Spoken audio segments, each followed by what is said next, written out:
What if we had a healthcare system where healthcare professionals and patients worked together and collaborated as a team? Good morning. My name is Kimberly Lackey, and I want to thank you all for joining me this morning, and my friends and family, colleagues that aren't able to be here and are joining us online.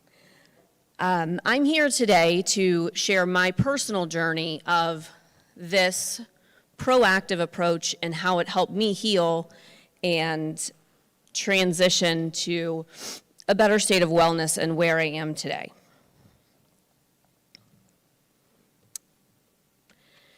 So what does it mean to be healthy? Well, I had always believed that I was healthy. And in fact, that was an adjective that I would use to describe myself often. I'd go to a health food store over a candy store any day. I loved it. Any supplement, I was putting it in my basket. I truly loved frozen yogurt, counted my blueberries. I knew that kidney beans contained antioxidants, and washing your pesticides off of foods, all of those things were a must. And I wasn't necessarily wrong or dishonest by describing myself this way. It was just that I didn't know what all health encompassed. So 3 weeks after I got married in 2004, I was diagnosed with Hodgkin's disease, which is a type of lymphoma. I was sitting in a church waiting to walk down the aisle to get married, and I knew that I should be happy, and I was, but I also couldn't feel my arm.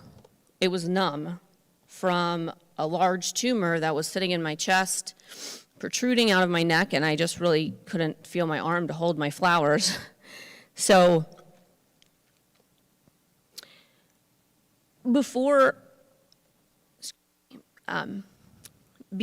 I began my chemotherapy treatments, I really thought I had a plan.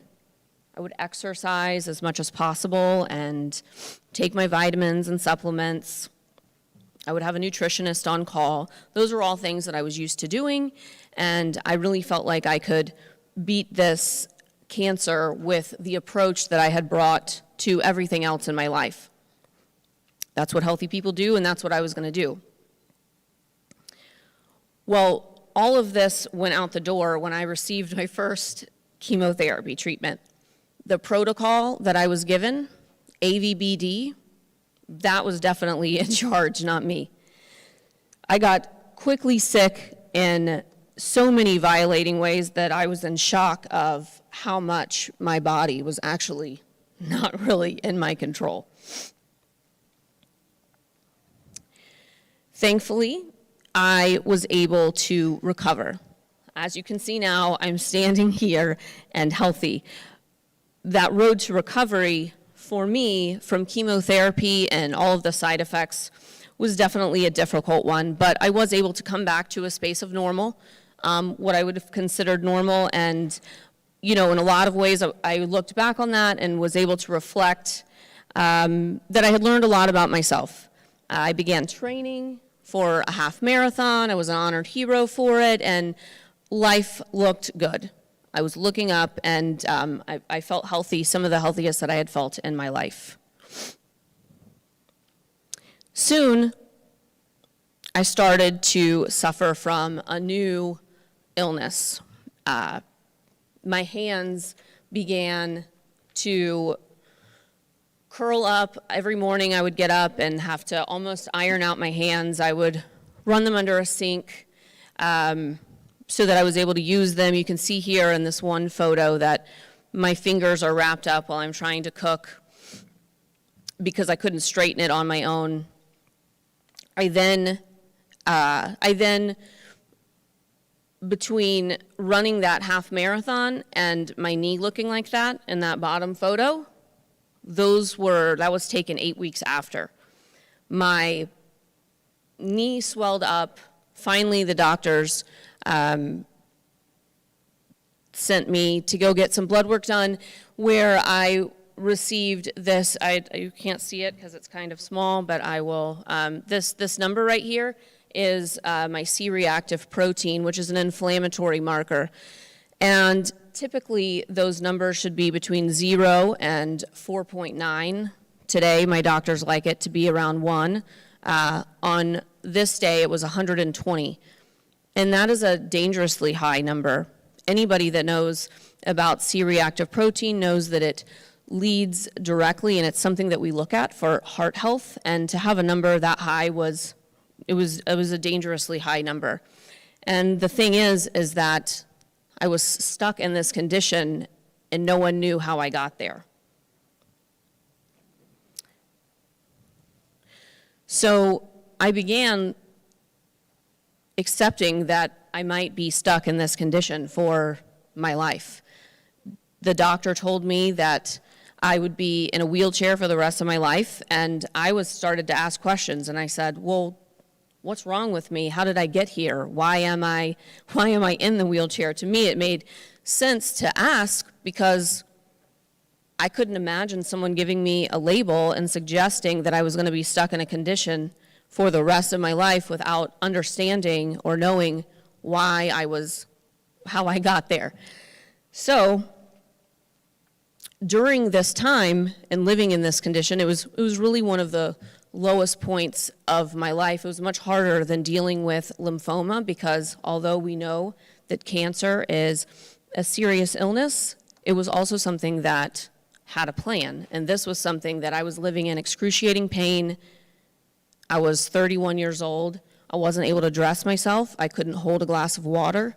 I couldn't care for myself at all on my own.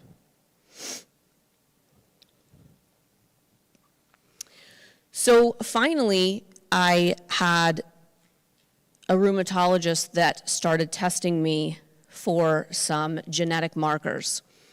And this was about 10 years ago when these types of gene testing, it's still not something that's very common, but it's becoming more and more common. And they tested me for rheumatoid arthritis, and that was not something that I had, but I did turn out to be ALA B27 positive. And I distinctly remember when this report came back and my rheumatologist kind of looked at me, and I was used to seeing these looks on people's faces where they just felt sorry for me, and I could see it again.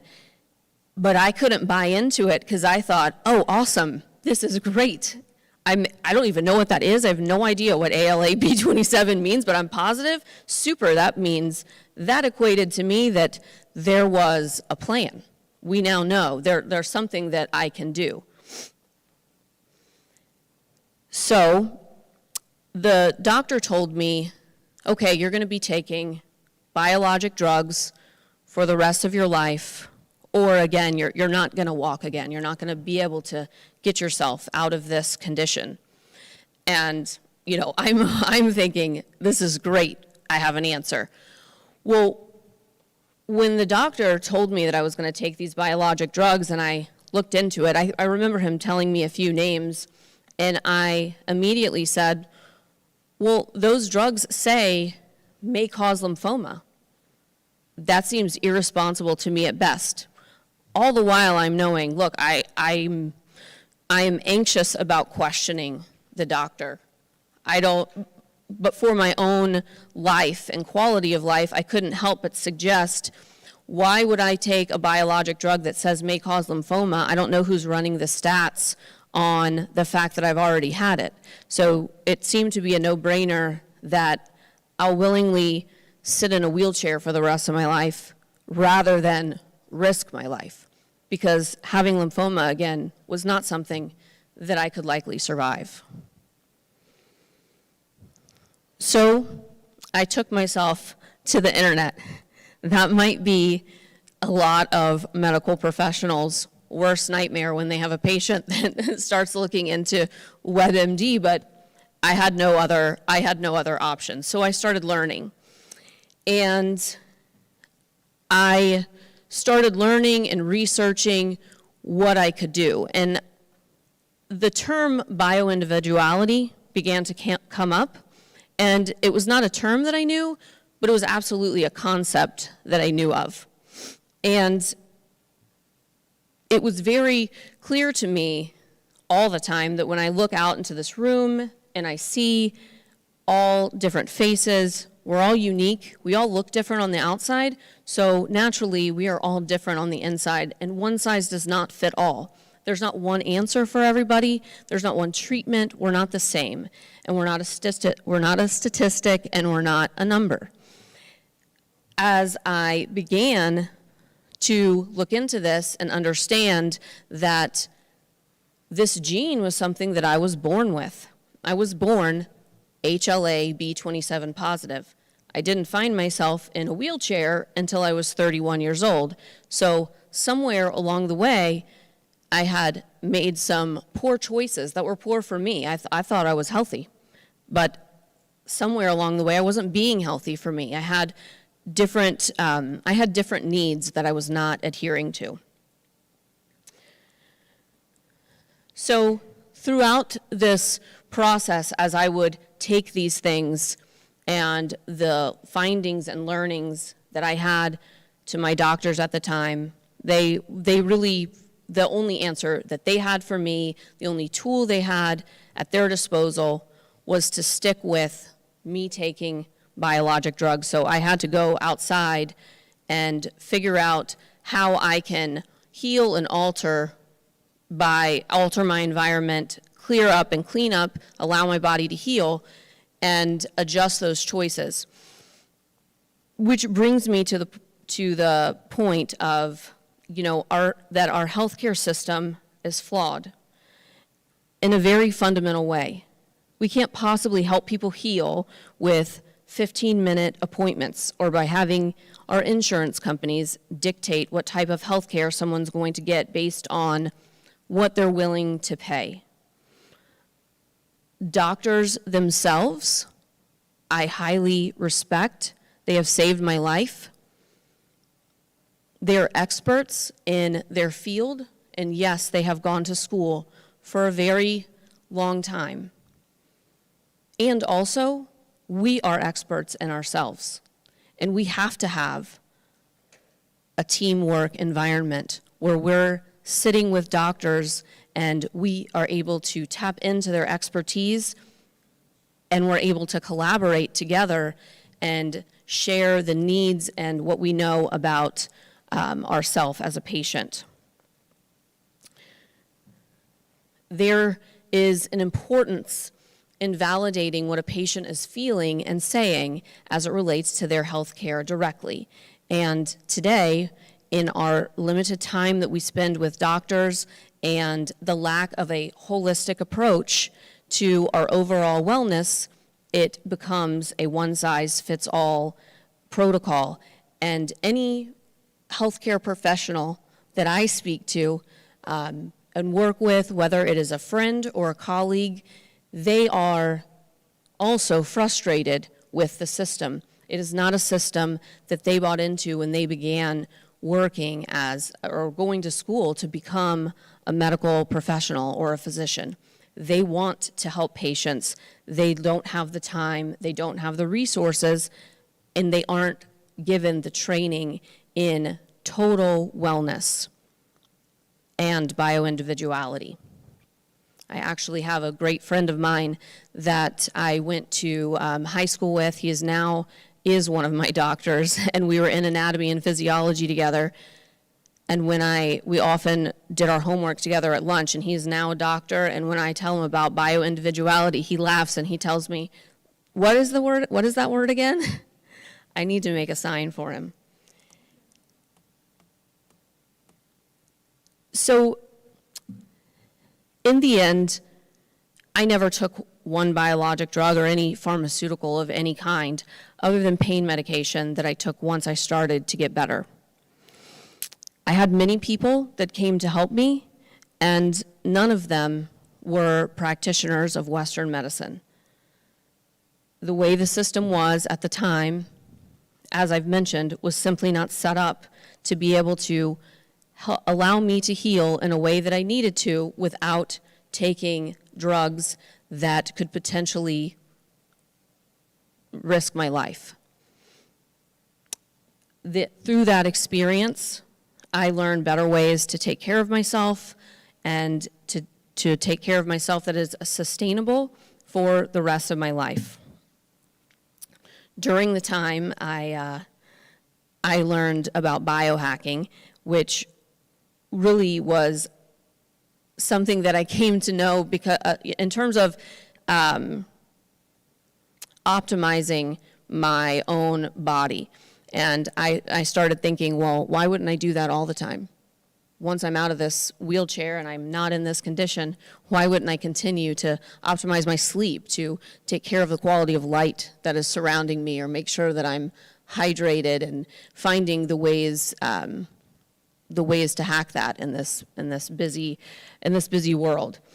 So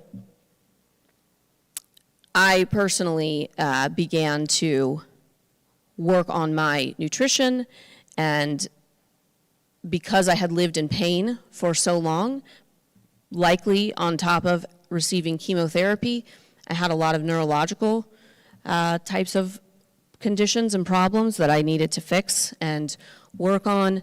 So through a lot of Eastern medicine and biohacking, I was able to work towards what you see right now. And as I was healing, I also dove more into genetic testing, whole genome sequencing, and learning to outsmart my genes. When we were looking earlier at that bar graph and we saw that we are a combination of our genes and choices and environment, that was something that I was, with this overall knowledge and information, I was able to fully embody what that bar graph looked like and meant for me.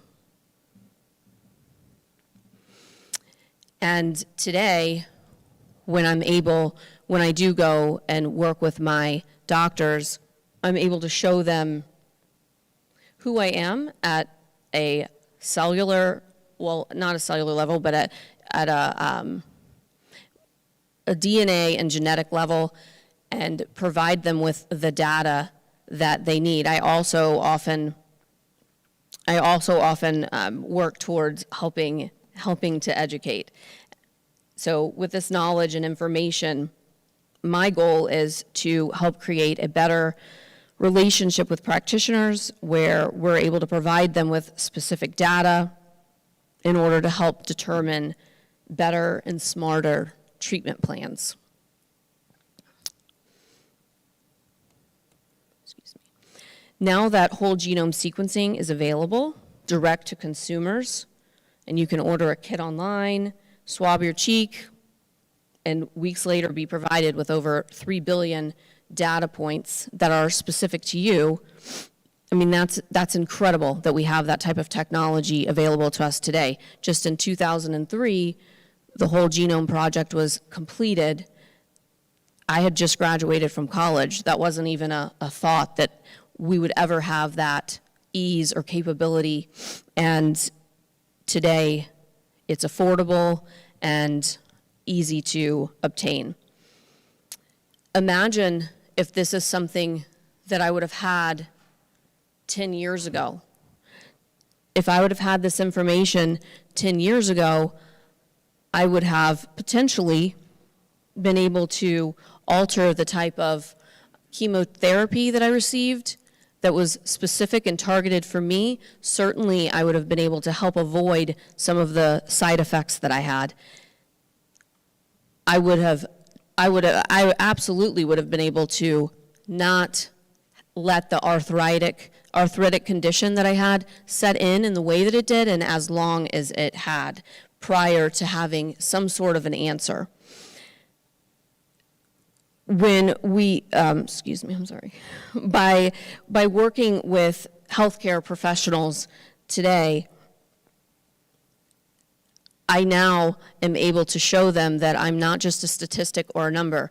This is my whole genome sequencing results that shows I am HLA-B27 positive.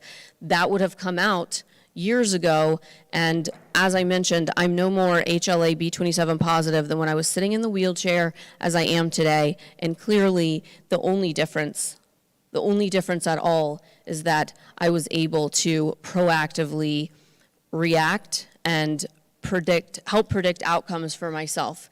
With our genes, we know that our genes are really just, there's nothing definitive about your genes. They are providing you with information about likelihoods of what you may experience. So in knowing that I personally have a lot of inflammatory markers within my genetic code, I'm able to alter my lifestyle completely. It is far more important to know what person the disease has than what disease the person has. The father of modern medicine knew that part of healing would require patient's participation. We've gotten away from that practice. Together, we can empower each other and encourage each other to work together through these methods that I have mentioned and that were powerful and helped me. And there's many others that are also available to us that we're going to hear about today. I see hope in the future of healing and medicine, where prevention of disease that comes from empowering others with knowledge that helps predict outcomes, shared goals, and unity. Thank you.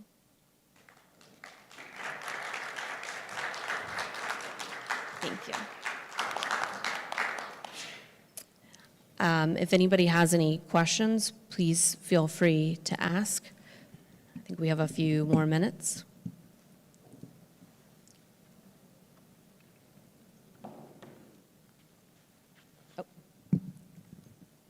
So I'm wondering if someone is bumping up against a difficult health diagnosis and encountering practitioners who are not open to alternative courses, what tips do you have for someone to approach their healthcare providers and how to advocate for themselves?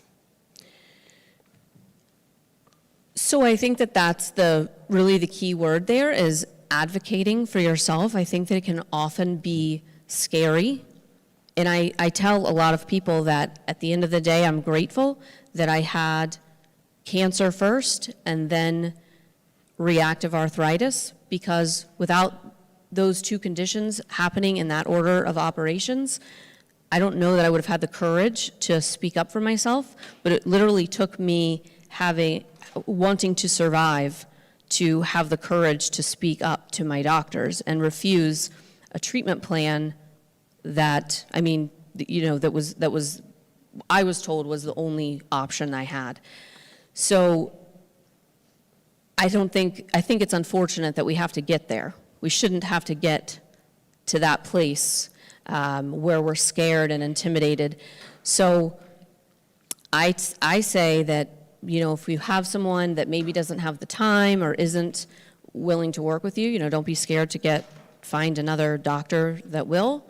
And really what tends to happen most often that I hear about is where someone, they'll be an advocate for themselves to me or to a friend, or they go home and they might complain to their family, but they don't often actually go tell their doctor. And I think that the more that we are able to have this conversation, and it doesn't have to look like we're mad or angry or frustrated, it can just simply be,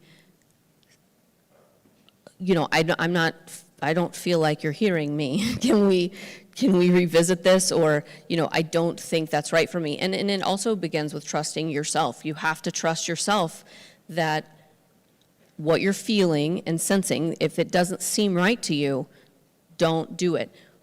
We're all put on this earth we've basically all survived every single thing that has ever come our way. That's why we're here. And we have survived because we're somewhere along the way, we are advocating for ourselves. We are making the right choices. that's how our species survives. So we need to not doubt ourselves when it comes to the basics of your health care. Thank you. I think I'm too short for this mic here, so. I was too short for this one. So good morning first. I don't have a question. I just wanted to thank you for being here. Thank you for the courage to share your voice. And more importantly, please know you make a difference every time you send this journey, and you're strengthening my resolve to do better in what I do every day. So thank you. Oh, thank you for saying that. I really appreciate it. Thank you. That is a tall mic. I just want to add a comment to your journey, and one is very similar to my mother-in-law. She was diagnosed about 6 years ago with stage 4 lymphoma, and she has a master's in gerontology. She's a nurse, obviously. She chose to take ownership of her process, and it's amazing that she went 5 years. She took IV infusions, CBD oil, risked it all, went to Oregon, got a license, packed it back to Texas. Crazy kind of concept that she had to do at the time, but first time she took chemo was last year. So, to reinforce your statement, your journey, there's others out there in that journey, and it's a kind of it's upsetting that it takes so much. They have to have their own path, that community can't collaborate, but she literally took that ownership. And so there are alternative methodologies out there. I would say that the question, and I'm the first one to tell you that by trade I'm a biomed engineer, so I'm probably the worst kind of patient. And when a physician says, hey, Brian, the sky's not falling, I basically just told him to give me my records, because this is my witch's brew. I know my body. And it's not that I may know all the answers, but the fact that they don't want to take into that content and use it as a process of making decisions is the issue. And I think that goes back to education. And I made the comment yesterday. We have to treat the body as it is. It's one system carved into different billing units, and that's the challenge. Whether your oral health, all these things play together. And so I would encourage, everybody to take that journey, and if they can. To your comment about finding somebody, I moved to a functional medicine doctor. I've had a very complicated patient. Obviously, I've had bilateral PEs and still walking around today. Self-diagnosed, unfortunately. But like you, I went all the way down to find out, why do I need to take, Plavix all the time? And my genetics show that I have a moderate marker for clotting. So but I needed that data in order to say, I'm going to continue to take Plavix. Do I really need aspirin, or can I get by with aspirin? So I think it's just a journey that we all have to take and try to find. Now, getting insurance to pay for it's a different subject. Yes, absolutely. Thank you so much for those comments, and wishing your mom well in her healing journey.